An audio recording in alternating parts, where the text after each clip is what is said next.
Alam mo ba na ang Bagnet Capital of the Philippines ay nasa Narbacan, Ilocos Sur? Naniniwalaan nga na dito sa lugar na ito nagsimula ang pagluluto ng bagnet. Tara, samahan mo ako dahil sa video nito ay magluluto tayo ng tradisyonal na bagnet. Simulan na natin ang ating pagluluto.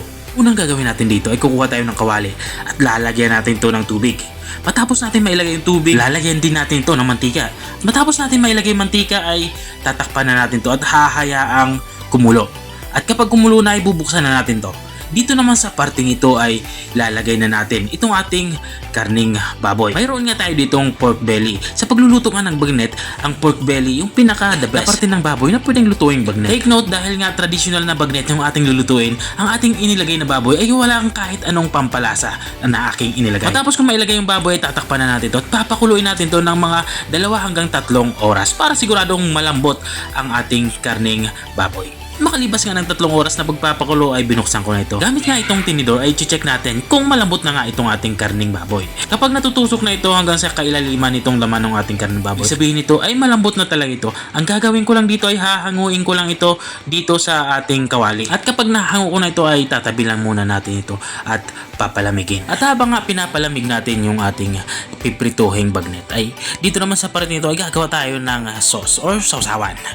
Mayroon nga tayo ditong kamatis. Gagawin ko lang dito sa kamatis ay hihiwain ko lang ito ng maliliit saka maninipis.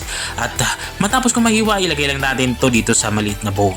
Ganon din sa sibuyas, hihiwain ko lang din ng maliliit saka maninipis itong ating sibuyas. Pulang sibuyas nga yung ginagamit ko dito. Pero kapag authentic na sausawan ng bagnet yung ating gustong gawin, kailangan natin dito ng lasona na tinatawag o yung maliliit na sibuyas. Kalimitan lang natatagpuan dito sa Ilocos Sur. At matapos nating mahiwa yung ating sibuyas, ilalagay lang natin dito sa ating bowl kasama nitong kamatis. At para nga makagawa tayo ng masarap na sausawan para sa bagnet, maglalagay tayo dito ng bagoong. Ito naman yung tinatawag na KBL para sa mga Ilocano.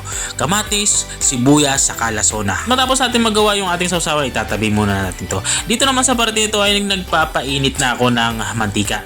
1 litro't kalahati ngayong aking ginagamit na mantika dito para siguradong ma-deep fried itong ating lulutuing bagnet. At kung nanonood ka pa rin hanggang dito sa kalagitnaan ng aking video, ibig sabihin ay nag-enjoy ka. Baka pwede mo naman i-comment kung tasan ka para alam ko kung hanggang saan umabot ang aking video.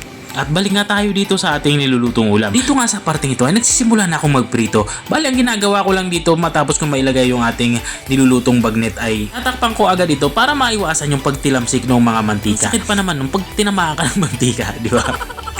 At makalipas nga ng 10 minuto na pagpiprito sa kabilang side ay babaliktarin ko lang ito para yung kabilang side naman yung maprito. At makalipas nga ng 20 minutes na pagpiprito at pakikipaglaban sa mantika, ito na. Lutong-luto na nga yung ating ulam pananghalian. Sobrang lutong na nga nito kung nakikita nyo. Masasabi ko ang perfect nga yung pagkakaluto nitong ating bagnet. Gagawin ko nga lang dito ay hanguin ko to at ilalagay dito sa strainer para makatuloy yung mga sobrang mantika. At habang nga tayo nagpapatuloy sa ating pagluluto, gusto ko lang shoutout ang mga masusugid natin mga taga-subaybay. Big shoutout nga kay Sir Jerry Tosino ng Santo Tomas, Batangas. Shoutout din kay Ma'am Lorna Paulo ng California. Shoutout din kay Ma'am Edita Salvador ng Legazpi City. Shoutout din kay Ma'am Geneva Malanao ng Maykawayan, Bulacan. At shoutout din kay Ma'am Minyang Bangit ng Candaba, Pampanga. At maraming salamat din sa mga walang sawang nanonood at nakasubaybay dito sa aking channel.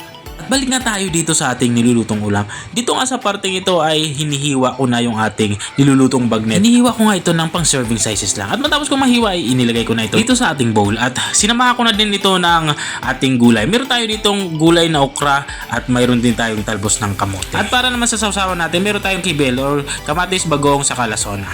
At ito nga yung ating ulam pananghalian. Ito yung ating traditional bagnet. Kung nakarating ka hanggang dito sa dulo ng aking video, maraming salamat sa panunood. At kung nagustuhan mo naman yung bago nating recipe ibinahagi, baka pwede mo naman tong i-share. O siya, hanggang dito lang ako dahil natatakam na talaga ako. Kita ulit sa mga susunod kong mga videos. Paalam! Bye-bye!